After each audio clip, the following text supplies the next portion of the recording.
What is up, my fan-fantastic? It's your boy Zanesilver 14, aka Fanboy Furley, and Michael doing Rec Room and a few other sites we're not gonna talk about because they may get me banned on YouTube and every other site I've been on for the past year now. So yeah, I'm not dead, even though I have been either busy or just lazy to upload. Like, don't ask what's going on in the background. That's just some music playing. That doesn't matter. Oh, you can barely even see it because my screen is so getting bright. I record games on that. But yeah, I wasn't gonna use a camera because you know, sometimes I don't feel like it. But I wanted to show y'all my new headphones that I recently just bought. How cool does this look? Designs. I was only getting them for games, but since I also wanted to try them to see if they work for Rec Room as well, they do not. Apparently it may just be my console. So yeah, not gonna clear about it. But yeah, I didn't have any video planned at all. I'm just here to show you out there because he just dropped a new banger. But this isn't the video we're gonna be watching because I was gonna use this thumbnail and just, you know, pizzazz it up a bit. But we'll be watching this. We're only watching this because I want to see what because he dropped the back. Check how many fucking this has. Because I can't. I'm gonna use it. I'm gonna use the thumbnail. We'll edit over it, make it different so it doesn't get me sin. But also, mostly because I'm using the camera, also because it lowers the chance of me getting copyrighted for watching other people's videos, reacting to them. So yeah. But I will be using the different thumbnail when the full version comes up, because god dang, what happens in this? I already watched it, but I'm watching it again because it's awesome. As I'm in the midst of applying for residency right now, wish me luck, Grammarly has again been a lifesaver with my application and helping me write my personal statement and CV. But yeah, after this, we're supposed to be watching the Lonely Orphan Boy.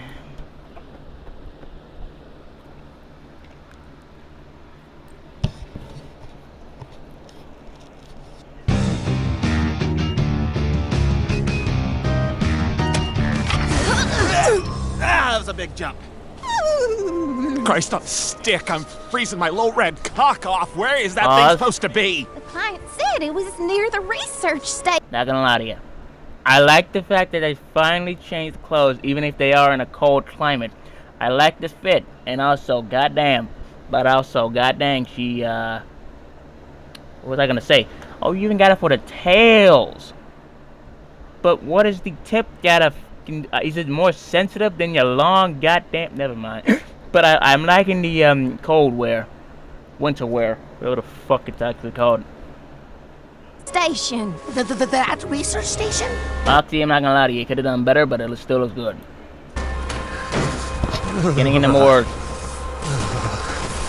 Also, the reason why I wanted to show y'all this because at the end it's fucking hilarious. If you haven't seen it yet, go and watch it. If you haven't seen it yet, go and watch it. Vivziepop just dropped this, and it's. I mean, at this point, he's still using the whatever the lust stone. How it works is fucking hilarious, because god dang, she taught him that. I'm just not rattling. She taught him that.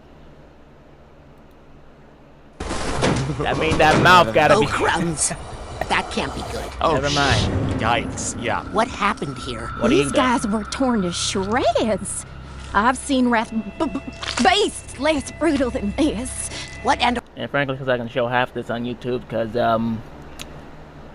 one thing, I may not be big now, but one of these days, I will hit that fucking 1 million. Even if it kills me, I'll probably be dirty by the time it happens, or not. Who knows? or who could have done this? That, probably. Okay, Moxie, get up top. Millie, cover the entrances. Liking the shoes. Liking the fit. Yes, sir. Loving it. Also, good aim, Moxie. Got him, Mox? Yes, sir. Sweet, let's turn him into some Swiss cheese. Swiss cheese. That is not your usual gun. I don't believe I've ever saw him use a pump shotgun before. Then his regional, I guess, is this used for long range? I don't fucking know. I'm pretty sure it's not. Also, what the fuck is this logo?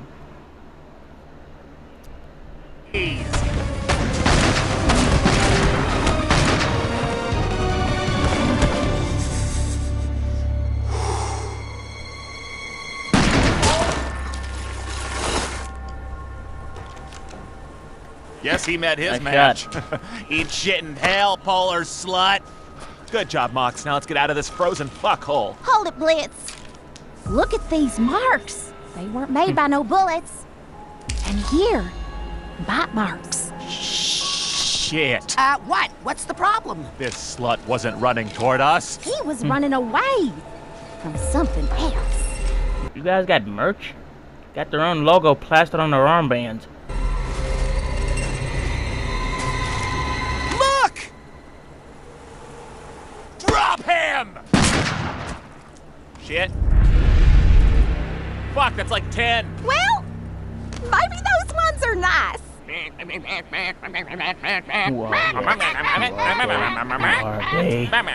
Who are they? They're not! Run!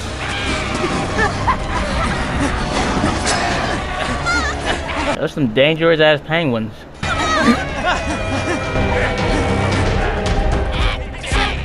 you get us out of here? I can't just make it go, okay? I'm still getting used. Yeah, he's still using this. He hasn't felt lustful in how long, and plus he's under stress. But what happens after this is fucking hilarious and kind of questionable. To this fucking thing. God.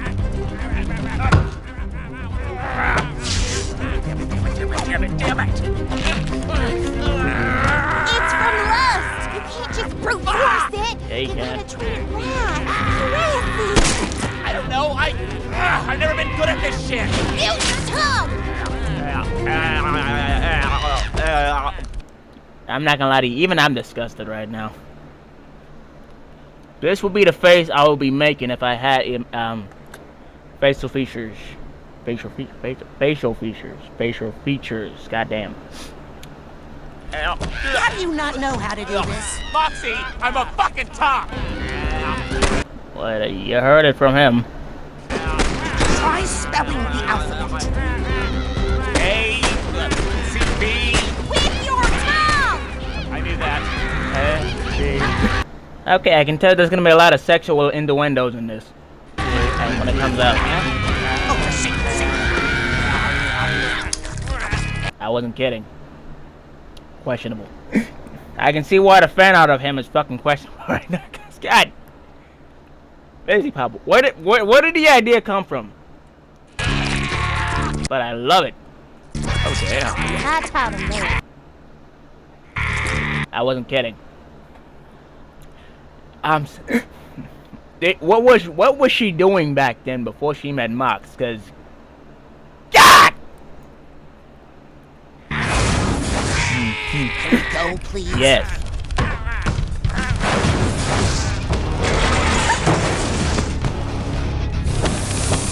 Hey, this bitches.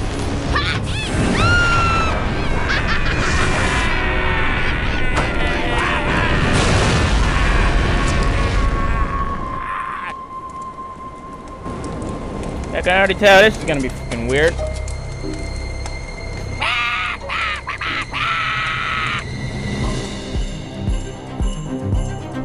Okay, that was just a teaser of what's to come. And I'm not gonna lie to you. Apparently the fans are hyped. Because check how many fucking views this shit has. It's only been 6 hours ago. Damn, I'm late.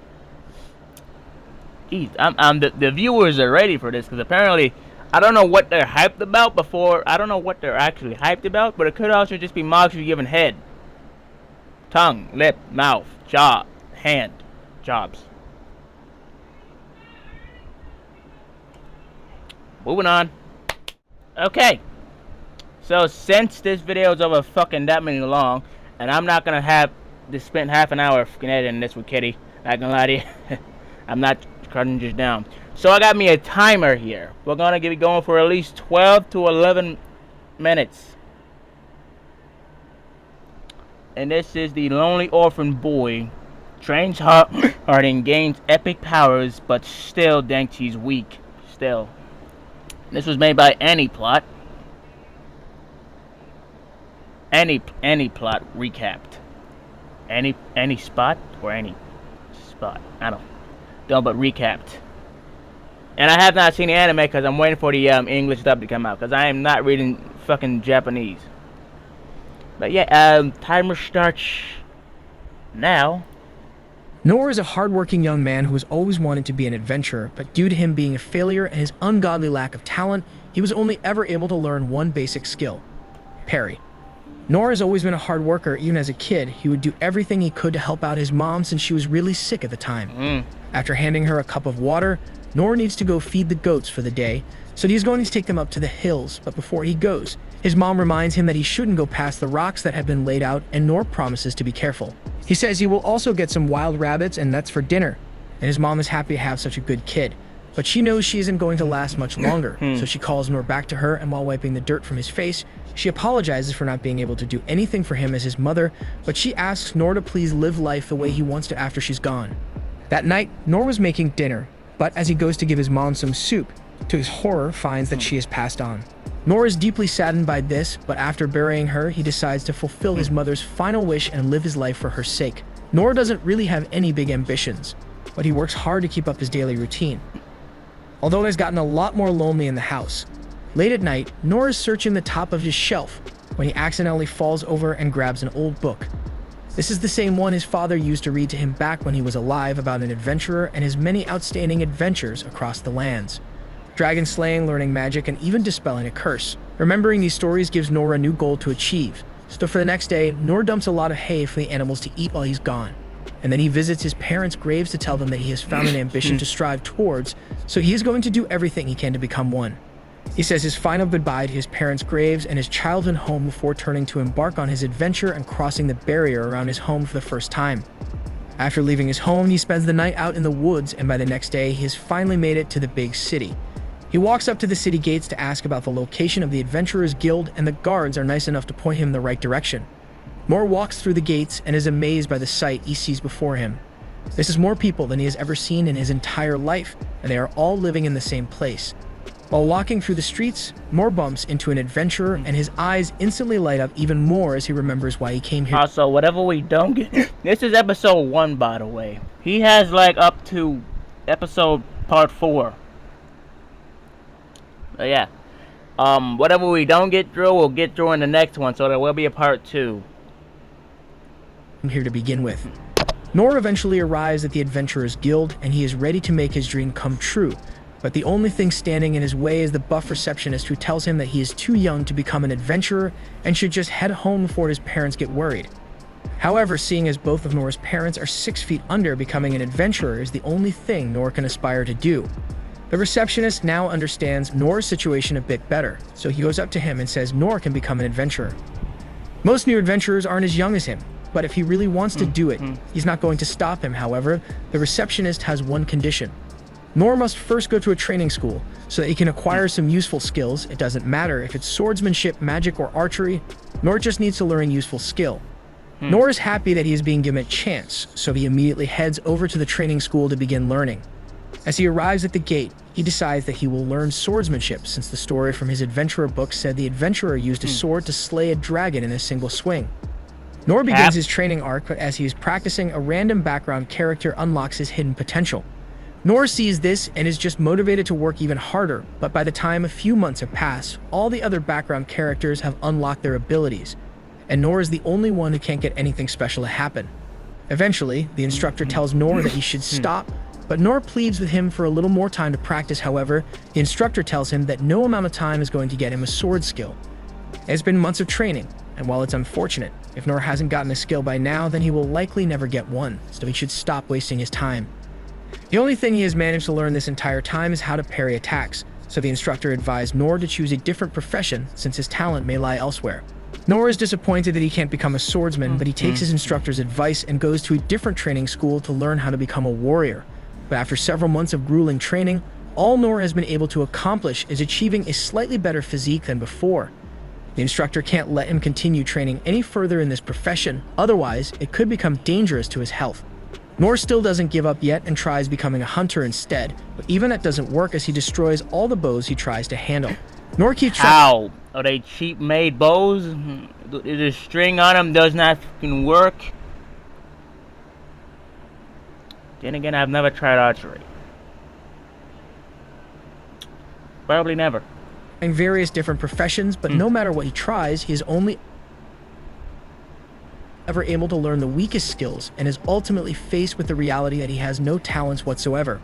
He returns to the Adventurers Guild to tell the receptionist what happened and the fact that Nor spent 3 months at every training school in the city, yet didn't manage to learn a single profession sounds impossible to him. However, while he feels bad for Nor, he can't let Nor become an adventurer when he doesn't have the skills necessary to survive as one. Nor returns home, having failed to achieve what he set out to do, but even though he knows that he has no talent for adventuring, he is still determined to overcome that by training even harder than before. He carves a practice sword out of wood so that he can begin his new training routine, and while he didn't manage to learn anything professions, he did learn a sword skill at the beginning, so he's going to keep training that skill in hopes that he may eventually unlock a new skill.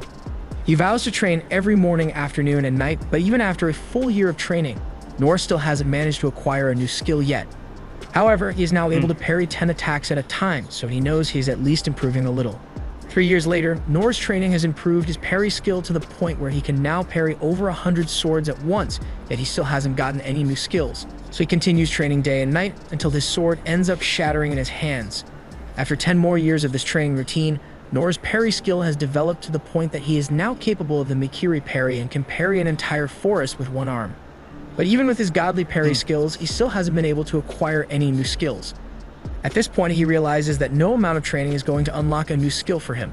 So Nor decides to give it one last try and head to the Adventurers That is an Guild OP to see skill. if he Trust meets me, their parrying requirements. gods with a But fucking as he knife gets there and writes down his is more skills, aside difficult from than you parry, think. everything else is pretty much useless. But I still pull She it off asks him if because these I are am that really goat. all the skills he has, and Nor answers yes.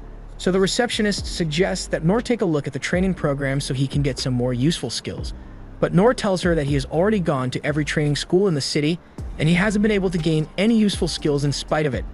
The receptionist apologizes, but there is nothing she can do to help him register since his skills don't meet the criteria for registration.